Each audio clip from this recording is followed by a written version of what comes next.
Hello बच्चों, good evening. कैसे हो आप सभी? भैया आज के इस क्लास में हम लोग क्लास 12 के हिंदी के काफ़ी मोस्ट वीवीआई ऑब्जेक्टिव क्वेश्चन पे चर्चा करने वाले हैं। जैसा कि आप सभी को पता था कि हम लोग रात 9 बजे 100 ऑब्जेक्टिव क्वेश्चन करने वाले थे, जिसमें से हम लोग 50 ही कर पाए थे। ठीक है, बाकी 51 से आज हम लोग स्टार्ट करने वाले हैं। अभी सुबह 8 बजे हम लोग स्टार्ट कर रहे हैं इस चीज़ को।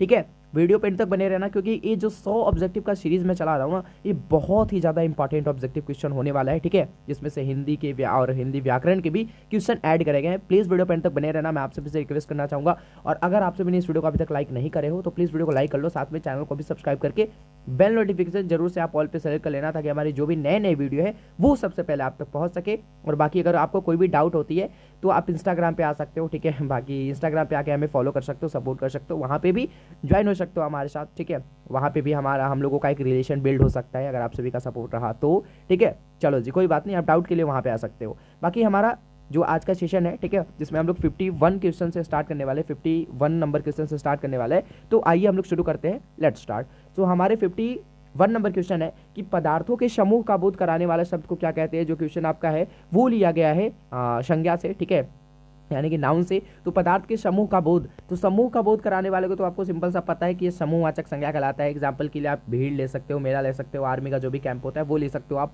ठीक है, कोई बात नहीं। 52 नंबर क्वेश्चन देखते हैं, कुड़ेरियो शब्द का अर्थ बताइए। कुड़ेरियो शब्द का अर्थ, ये आपका जूठन चैप्टर से वर्ड लिया गया है, कुड़ेरियो। ठीक है, तो कुड़ेरियो शब्द का अर्थ क्या होता है? कूड़ा फेंकने की जगह, जिसे हम लोग घूरा कहते हैं, यानी कि बी वाला ऑप्शन यहाँ से आपका बिल्कुल ही करेक्ट हो जाने वाला है। ठीक है जी, नेक्स्ट क्वेश्चन कि दलित साहित्य के सौंदर्य शास्त्र के लेखक कौन है। यानी कि दलित साहित्य के सौंदर्य शास्त्र के लेखक कौन है, सौंदर्य शास्त्र के लेखक कौन है। ठीक है, तो दलित का मतलब होता है गरीब, यानी कि जो सबसे निम्न वर्गीय, ठीक है, फैमिली से बिलोंग करने वाले थे, वो थे हमारे ओम प्रकाश वाल्मीकि जी, जिन्होंने जूठन चैप्टर को लिखा है। कौन से चैप्टर को लिखा है? जूठन चैप्टर को। ठीक है, इन्होंने जूठन चैप्टर को लिखा है। जूठन एक आत्मकथा है आपका, क्या है? एक आत्मकथा है, कवि ने अपने बारे में वहां पे बताया है। ठीक है, उसी को हम लोग आत्मकथा कहते हैं।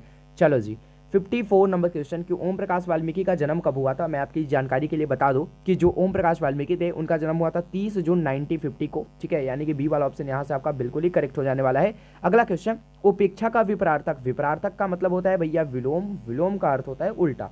ठीक है, यानी कि उल्टा शब्द आपसे पूछ रहा है। ठीक है, कि उपेक्षा, उपेक्षा का क्या हो जाएगा? 56 का क्या हो जाएगा? बी नंबर ऑप्शन, अपेक्षा। ठीक है, अब उपेक्षा का अपेक्षा, कोई बात नहीं।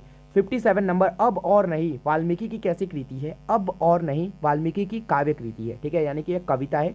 तो बी वाला ऑप्शन यहाँ से आप सभी का बहुत ही सही हो जाने वाला है। चलो जी, सुरक्षा कहाँ हो सकती है? तो सुरक्षा है वो चुनौतियों को झेलने में हो सकती है, यानी कि डी वाला ऑप्शन आप सभी का यहाँ से बिल्कुल ही राइट हो जाने वाला है। अगला क्वेश्चन, हंसते हुए मेरा अकेलापन क्या है। ये मलयक जी के द्वारा लिखा गया, यह एक डायरी है। ठीक है, यह कौन सी विधा है? तो यह एक डायरी विधा है। चलो जी, आगे आ जाओ। 60, मलयक किस रोग से ग्रसित थे। यानी कि मलयक जी को कौन सा रोग था? तो आप सभी को पता है कि उन्हें था भैया क्षय रोग। ठीक है, यहाँ पे 3 ही ऑप्शन है, लेकिन कोई बात नहीं, हमारा ऑप्शन सी में मिल गया। तो क्षय रोग, यानी कि सी वाला ऑप्शन यहाँ से आप सभी का बहुत ही सही हो जाने वाला है। चलो जी, 61 नंबर क्वेश्चन की कौन सी रचना मलयक जी की है। ठीक है, यहाँ पे बहुत सारे आपके सामने ऑप्शन है, इनमें से आपको बताना है कि कौन सी रचना मलयक जी की है। तो आपको यहाँ पे दिख रहा है कि हंसते हुए मेरा अकेलापन, लेकिन उनकी रचना है, लेकिन यहाँ पे कोई भी ऑप्शन में नहीं है। ठीक है, और मैं आपकी बता दूं कि कविता के साक्षात्कार, ठीक है, कविता के साक्षात्कार उन्हीं की लिखी हुई है। तो यहाँ पे सी वाला ऑप्शन यहाँ पे बिल्कुल ही करेक्ट हो जाने वाला है। ठीक है, आगे आ जाओ। 62 नंबर क्वेश्चन, मैं कौन सा पुरुष हूँ। यानी कि मैं जो है ना वो कौन सा पुरुष है। तो ये हमारा क्या होता है? मैं कौन सा हमारा पुरुष होता है। ठीक है, तो ये होता है हमारा उत्तम पुरुष, यानी कि प्रथम पुरुष, मध्यम पुरुष, उत्तम पुरुष। ठीक है, 3 पुरुष होते हैं, तो यहाँ हमारा हो जाएगा मैं, हमारा उत्तम पुरुष होता है, जो कि सबसे लास्ट में आता है। चवर्ग का उच्चारण स्थान क्या है? च। चवर्ग का मतलब च छ ज झ। ठीक है, इसे आप बोलो तो इससे आपका कहाँ से उच्चारण होगा? तो सब नॉर्मल क्वेश्चन है यार। डायरी विधि किस विधा से संबंधित है? तो हंसते हुए मेरा अकेलापन। ठीक है, अभी मैंने बताया, तो सी वाला ऑप्शन आपका बिल्कुल ही सही हो जाने वाला है। और डायरी हंसते हुए मेरा अकेलापन विधा से संबंधित है। और हंसते हुए मेरा अकेलापन के लेखक कौन है? तो मलयक जी हैं। ये सब चीज़ें आप ध्यान रखोगे। ठीक है, कौन सी कृति उदय प्रकाश की है? यानी कि उदय प्रकाश नारायण की बात कर रहे हैं। उदय प्रकाश नारायण, उनकी है भैया तिरिक्ष। क्या है? तिरिक्ष। तिरिक्ष एक जहरीला लिजार्ड होता है, एक जहरीला छिपकली होता है। ठीक है, कोई बात नहीं। तो कौन सी कृति उदय प्रकाश की है? तो यहाँ पे रिक्ष लिखा हुआ है, लेकिन आप इसे सही कर लेना, तिरिक्ष हो जाएगा। ठीक है, तिरिक्ष। आगे आ जाओ जी। 66 नंबर की अरेबा परेबा उदय प्रकाश की कैसी कृति है? भैया सेंटअप एग्जाम में क्वेश्चन आपसे पूछा है। ठीक है, क्योंकि मैंने आपको पहले ही बता दिया था कि ये जो 100 ऑब्जेक्टिव का सीरीज मैं तैयार कर रहा हूँ ना, इसमें मैंने बहुत सारी चीज़ों का सहारा लिया है, जैसे कि मॉडल पेपर हमारे हो गए, क्वेश्चन बैंक हमारे हो गए, पीवाई के क्वेश्चन हो गए, उसके अलावा जो सीट वगैरह होते हैं उनसे भी मैंने क्वेश्चन रेडी करा है। तो ध्यान दो, बहुत इंपॉर्टेंट सीरीज ये चल रहा है 100 ऑब्जेक्टिव का। ठीक है, 50 तो मैंने कल कर लिया था, 50 आज मैं कर रहा हूँ। ठीक है, मैं आप सभी को आज करा रहा हूँ। प्लीज़ सपोर्ट की ज़रूरत है बस आप सभी की, आप हमें सपोर्ट करो, ठीक है। बाकी मैं रेगुलर कंटेंट देते रहूँगा, बाकी ये तो आप पे डिपेंड करता है, आप हमें सपोर्ट करो या फिर ना करो, लेकिन मेरा काम है पढ़ाना, ठीक है। मेरे चैनल से 5 लोग ही पढ़ रहे हैं, वही मैं खुश हूँ, ठीक है। अगर आप सभी की एक कमेंट आ जाती है ना जिस दिन कि हाँ भैया मैंने आपसे पढ़ के वो मैंने बहुत अच्छा कर लिया, ठीक है, मेरी तैयारी स्ट्रांग हो गई, तो दिल खुश कर देती है भाई, ठीक है। लाखों हज़ारों सब्सक्राइबर से वो ज़्यादा बेटर होता है, उससे ज़्यादा मोटिवेशन मिलती है। तो बस आप सभी की सपोर्ट की ज़रूरत है, जितना ज़्यादा हो सके आप हमें सपोर्ट करो, बाकी कोई बात नहीं है, ठीक है। क्वेश्चन देखो, अरेबा परेबा उदय प्रकाश की कैसी कृति है, ये मैंने आपको बता दिया है, क्वेश्चन आपसे सिंटअप एग्जाम में भी करा था।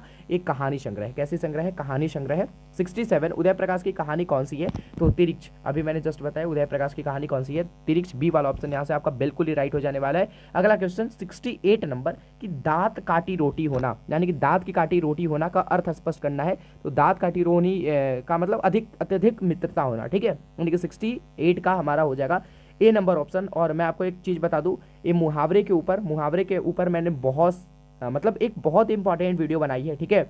लिंक नीचे मैं डिस्क्रिप्शन में प्रोवाइड करा दूंगा आप सभी को, मुहावरे के ऊपर मैंने वीडियो बनाई है, जिसमें वहाँ पे आपको 50 से भी ज़्यादा मुहावरे मिल जाएंगे, ठीक है, और सारे इंपॉर्टेंट मुहावरे, तो जाके एक बार जरूर आप विजिट कर सकते हो। साकार का विलोम क्या होता है, साकार का निराकार होता है, साकार का क्या होता है, निराकार होता है, यानी कि 69 का यहाँ पे ए वाला ऑप्शन हमारा बहुत ही सही हो जाने वाला है। अगला क्वेश्चन 7 नंबर की घी के दिए जलाना मुहावरे का क्या अर्थ है, आनंद मनाना, ठीक है, यानी कि सी वाला ऑप्शन यहाँ पे हमारा बिल्कुल ही सही हो जानेगा, ठीक है, सी वाला ऑप्शन हमारा बहुत ही सही हो जाने वाला है।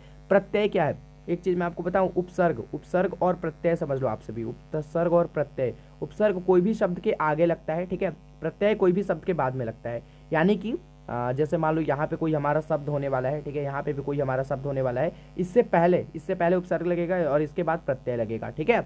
तो प्रत्यय क्या होता है, जो शब्द के पीछे लगता है, शब्द के बाद में लगता है, यानी कि बी वाला ऑप्शन यहाँ पे आपका बिल्कुल ही सही हो जाने वाला है, ठीक है, यानी कि 71 का बी वाला ऑप्शन यहाँ से सही हो जाने वाला है। अगला क्वेश्चन आ जाओ 72 नंबर की जे कृष्णमूर्ति क्या थे, तो जे कृष्णमूर्ति एक विश्व शिक्षक थे, ठीक है, किसके नज़र में थे आप कमेंट करके हमें जरूर बताना, ठीक है। बचपन में किस वातावरण में रहना आवश्यक है, तो स्वतंत्र वातावरण में रहना बहुत ज़्यादा आवश्यक है, तो ए वाला ऑप्शन यहाँ से हमारा बिल्कुल ही सही हो जाने वाला है। अगला क्वेश्चन 74 नंबर कि साम्यवादी किससे लड़ रहा है, साम्यवादी पूंजीपति से लड़ रहा है, किससे लड़ रहा है, पूंजीपति से लड़ रहा है, ठीक है। आगे आ जाओ 75 नंबर शिक्षा शीर्षक पाठ क्या है, तो शिक्षा शीर्षक पाठ एक शिक्षा शास्त्र है, ठीक है, तो ए वाला ऑप्शन यहाँ पे हमारा सही हो जाएगा, जो कि किनके द्वारा रचित है, तो ये जे कृष्णमूर्ति का पूरा नाम क्या है आप हमें कमेंट करके बता देना, बार बार रिपीट होता है सब क्वेश्चन, ठीक है, जिद्दू कृष्णमूर्ति मैंने आपको बता दिया। शमशेर बहादुर सिंह की पत्नी का क्या नाम है, शमशेर बहादुर सिंह की पत्नी का क्या नाम है, कर्म देवी, धर्म देवी, रीता देवी, या फिर इनमें से कोई नहीं, तो शमशेर बहादुर सिंह की पत्नी का नाम है भैया धर्म देवी, क्या है, धर्म देवी, तो बी वाला ऑप्शन यहाँ पे हमारा बिल्कुल ही करेक्ट हो जाने वाला है। अगला क्वेश्चन 77 नंबर कि कौन सा शब्द है जो प्रायः बहुवचन में प्रयुक्त होता है, इनमें से कौन सा शब्द है जो प्रायः बहुवचन के रूप में प्रयुक्त होता है, क्या देव होता है, नहीं, छात्र नहीं, नक्षत्र नहीं, प्राण एक ऐसा शब्द है जो क्या होता है बहुवचन में प्रयुक्त होता है। 78 नंबर की होश शब्द का प्रयोग सदैव कहाँ होता है, यानी कि होश शब्द का प्रयोग क्या होता है, तो बहुवचन में, ठीक है, बहुवचन। चलो जी 79 नंबर हिंदी भाषा में वचन, ठीक है, अभी आपने देखा कि हिंदी भाषा में 2 प्रकार के होते हैं, प्रथम क्या वचन बोला ना, एक वचन और बहुवचन होते हैं, बाकी संस्कृत में 3 होते हैं, कितने, संस्कृत की बात करी तो 3 होते हैं, ठीक है, एक वचन, द्वितीय वचन और हमारा बहुवचन, ठीक है। शमशेर बहादुर सिंह का जन्म कहाँ हुआ था, शमशेर बहादुर सिंह का जन्म हुआ था देहरादून में, यानी कि 80 का हमारा ए हो जाएगा, ठीक है। चलो जी क्या कर रहा है यहाँ पे, शमशेर बहादुर सिंह का शायद पटना में हुआ था ना यार, शमशेर बहादुर सिंह, ठीक है, जन्म पटना में हुआ था, ठीक है, तो 80 का शायद बी हो जाने वाला है यहाँ से, बी देहरादून में हुआ था या फिर पटना में हुआ था, इनका कंफर्म नहीं हूँ मैं, थोड़ा आप कमेंट करके बता देना इसका, ठीक है। दिल्ली मेरा प्रदेश है, बाकी मैं चाहता तो यहाँ पे भी मैं आपको ए भी कुछ भी बता सकता था गलत, लेकिन मेरा मकसद भाई ए और बी सी करना नहीं है, ठीक है, मेरा मकसद है कि जो भी रियल कॉन्सेप्ट है उसे मैं दूँ, बाकी हिंदी में कोई कॉन्सेप्ट वगैरह नहीं होती, व्याकरण में होती है, हिंदी में तो बस कहानी पढ़ो, जो भी उस कहानी से क्वायरीज है उसे आप सॉल्व करो, ठीक है, लेकिन मैं डाउट में हूँ, तो आप हमें कमेंट करके कंफर्म कर देना एक बार। दिल्ली मेरा प्रदेश है, यह क्या है, 81 क्या है, दिल्ली मेरा प्रदेश है, ये हमारा एक निबंध है, ठीक है। चलो जी आगे आ जाओ 82 नंबर, रघुवीर शाह ने किस विषय में एमए किया था, रघुवीर शाह ने किस विषय में एमए करा था, तो इंग्लिश में करा था इन्होंने, अंग्रेजी में, ठीक है, यानी कि 82 का बी हो जाएगा। चलो जी जायसी ने अपनी आंख की उपमा किससे करी है, वो करी है दर्पण से, और क्यों करी है भैया, तो जायसी जी अपने आप को एकदम स्वच्छ मानते हैं, निर्मल मानते हैं, ठीक है, क्योंकि और कंपेयर करिए दर्पण से, क्योंकि दर्पण में आप जैसा हो वास्तव में वैसा ही प्रतिबिंब आपका दर्पण बना के देता है, ठीक है, तो उसी प्रकार से जायसी जी अपने आप को क्या मानते हैं, एकदम स्वच्छ मानते हैं, निर्मल मानते हैं, कोमल मानते हैं, ठीक है। बाकी बस यही सब कुछ रीजन है एज अ कम्पेयर टू वो दर्पण से करते अपना। पद्मावत किनकी रचना है? पद्मावत जायसी जी की रचना है। एक क्वेश्चन और आती है कि पद्मावत और पद्मावती, ठीक है, पद्मावती भी आता है कि पद्मावती किनकी रचना है? ये भैया बालकृष्ण भट्ट की, ठीक है। तो कंफ्यूज नहीं होना आप सभी, ठीक है, सब चीज़ें आप कंफर्म कर लो। जायसी किस भाषा में लिखे थे? ठीक है, जायसी की भाषा कौन सी थी? तो जायसी की भाषा थी अवधी, ठीक है। सूरदास की भाषा पूछे आपसे, सूरदास की भाषा पूछे, सूरदास की भाषा ब्रज करना, ठीक है, ब्रज भाषा, ठीक है। तुलसीदास की भाषा पूछ ले आपसे, तुलसीदास की आप अवधि करना, क्या करना? तुलसीदास की अवधि करना, ठीक है। तो चीज़ें समझ गए, आगे आ जाओ। शिक्षक में कौन सा प्रत्यय है? शिक्षक में तो शिक्षा, ठीक है, शिक्षा में शिक्षक है ना, तो शिक्षा जोड़ अक, ठीक है, शिक्षा जोड़ अक, यानी कि यहाँ पे 86 का हमारा हो जाएगा सी नंबर अक, यानी कि शिक्षा जोड़ अक। चलो जी, दिन का विशेषण दैनिक, दिन का विशेषण क्या हो जाएगा? दैनिक, सी वाला ऑप्शन यहाँ पे सही हो जाएगा। तो कुछ इंपॉर्टेंट होते हैं विशेषण, जैसे कि आप ध्यान दे दोगे, ग्राम का ध्यान दे दोगे, ठीक है, भारत का ध्यान दे दोगे, और कुछ इंपॉर्टेंट होते हैं विशेषण आप देख लेना, ठीक है। सूरदास की रचनाओं की भाषा क्या है? अभी मैंने आपको बताया ब्रज भाषा है उनकी, यानी कि बी वाला ऑप्शन यहाँ पे हमारा बहुत ही सही हो जाने वाला है। अगला क्वेश्चन 89 नंबर कि भगवान श्री कृष्ण किस कवि के पूजे थे? ठीक है, तो सूरदास के पूजे थे, तो डी वाला ऑप्शन हमारा सही हो जाएगा। अगर वही आ जाएगा प्रभु श्री राम किस कवि के पूजे थे? मर्यादा पुरुषोत्तम प्रभु श्री राम किस कवि के पूजे थे? तो आपको मारना होगा तुलसीदास, ठीक है, तुलसीदास।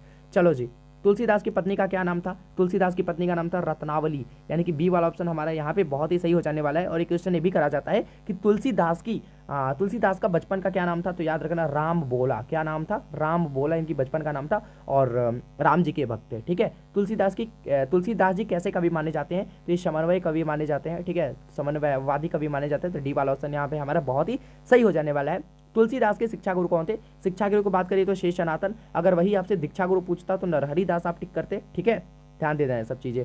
भूषण की कृतियां कौन सी है? शिवराज भूषण उसकी है, शिवा बावनी, छत्रसाल दशक, उपयुक्त सभी, यानी कि डी वाला ऑप्शन हमारा सही हो जाएगा। ये सारी भूषण की ही कृतियां हैं, ठीक है। चिंतामणि त्रिपाठी भूषण के कौन थे? चिंतामणि त्रिपाठी भूषण के भाई थे, क्या थे? भाई थे। ये वाला ऑप्शन आपका बहुत ही सही हो जाने वाला है, ध्यान देना आप सभी। पुत्र वियोग शीर्षक कविता किस काव्य संग्रह से ली गई है? सुभद्रा कुमारी चौहान जी द्वारा रचित पुत्र कविता, जिसमें उन्होंने कि एक माँ की दर्द क्या होती है जब उसका पुत्र उससे खो जाता है, बिछड़ जाता है, ठीक है, उसने अपने पुत्र को खिलौना कहते संबोधित किया। एक बार मैं चाहूंगा कि एक बार आप कविता को जरूर से जरूर पढ़ना, बहुत इमोशनल कविता है, वहाँ पे बहुत कुछ सीखने को आपको वहाँ से मिलने वाला है, ठीक है। तो आप एक बार जरूर ट्राई करना, आप एक बार जरूर कोशिश करना कि मैं उस कविता को पढ़ लूँ। बाकी सारे बच्चे तो पढ़ ही लिए होंगे ना, ऐसा उम्मीद करता हूँ, क्योंकि अब एग्जाम इतना नजदीक है तो खत्म हो गया, सारे लोग पढ़ लिए होंगे, ठीक है। तो पुत्र वियोग शीर्षक कविता किस काव्य संग्रह से ली गई है? मुकुल से ली गई है, ठीक है। और ये क्वेश्चन ये भी करा जाता है, सबसे पहले समझ लो, पुत्र वियोग जो कविता है वो उसको लिखी है सुभद्रा कुमारी चौहान ने, सुभद्रा कुमारी चौहान ने, ठीक है, सुभद्रा कुमारी चौहान ने।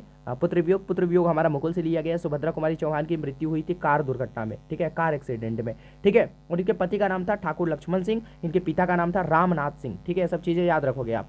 सुभद्रा कुमारी चौहान के पिता का नाम देखो, अभी मैंने जस्ट बताया वो सेम क्वेश्चन रिपीट हो गया, तो ठाकुर रामनाथ सिंह, ठीक है, ठाकुर रामनाथ सिंह। और बाकी ठाकुर लक्ष्मण सिंह इनके पति का नाम था, क्या नाम था? पति का नाम था, ठीक है। आगे आ जाओ, 97 नंबर के प्यारे नन्हे बेटे को कविता में लोहा किसका प्रतीक है? एक कर्म का प्रतीक है जी, किसका प्रतीक है? तो सी वाला ऑप्शन हमारा यहाँ से सही हो जाने वाला है। अगला क्वेश्चन 98, यथाशक्ति में कौन सा संबंध है? तो यहाँ पे आपको दिख रहा है ना, यथाशक्ति में यथा हमारा उपसर्ग है, और जिसमें उपसर्ग लग जाता है वैसा सब जिसमें आगे उपसर्ग आ गया ना, तो वो हमारा अव्ययी भाव समास हो जाता है। तो सी वाला ऑप्शन हमारा बहुत ही सही हो जाने वाला है। बाकी समास का ट्रिक देख लेना, यूट्यूब पे सर्च कर लेना, आपको बहुत सारी वीडियोस मिल जाएंगी, ठीक है। अगर आप कमेंट करते हो तो मैं भी इसके ऊपर एक डेडिकेटेड वीडियो बना दूंगा, ठीक है। वे उत्सव मना रहे हैं, इनमें वे किसके लिए आया है? वे उत्सव मना रहे हैं, तो वे का मतलब जनता के लिए आया है, ठीक है, किसके लिए आया है? नागरिक के लिए आया है। चलो जी, अगला क्वेश्चन की ओर मैं बढ़ जाऊं, लास्ट क्वेश्चन 100 नंबर, हार जीत शीर्षक कविता के कवि कौन है? तो हार जीत शीर्षक कविता के कवि हमारे अशोक वाजपेयी, गांव के घर के कवि हैं हमारे ज्ञानेंद्रपति, ठीक है। ये सब चीजें आप ध्यान रखोगे। तो आज के लिए इतना ही मैं रहने देता हूँ। 100 ऑब्जेक्टिव का सीरीज हमारा फाइनल कंप्लीट होता हुआ, और बहुत जल्द मैं बहुत बड़ा 2025 वालों के लिए भी करने वाला हूँ। तो आप सभी हमें सपोर्ट करेंगे, सब्सक्राइब करेंगे। बाकी कोई भी डाउट अगर आपको होता है स्टडी से रिलेटेड तो आप हमें इंस्टाग्राम पे मैसेज कर सकते हो, मैं आपको जल्द से जल्द रिप्लाई देने की कोशिश करने वाला हूँ, ठीक है। बाकी इंस्टाग्राम पे आ जाना, सब बंदे की रिप्लाई मिल जाएगा, जितने भी स्टूडेंट हैं जिनकी आपकी जो भी क्वारीज है आगे 12 से रिलेटेड या फिर आगे कैरियर से रिलेटेड, तो वो सारी चीज़ें मैं आपको क्लियर कर दूंगा। तो आप हमें कमेंट कर सकते हो। तो इस वीडियो में इतना ही रहने देते हैं, बाकी हम लोग नेक्स्ट वीडियो में मिलेंगे नए टॉपिक के साथ। तब तक के लिए आप सभी को जय हिंद, वंदे मातरम, be positive and keep doing. Thank you so much आप सभी को, ठीक है जी।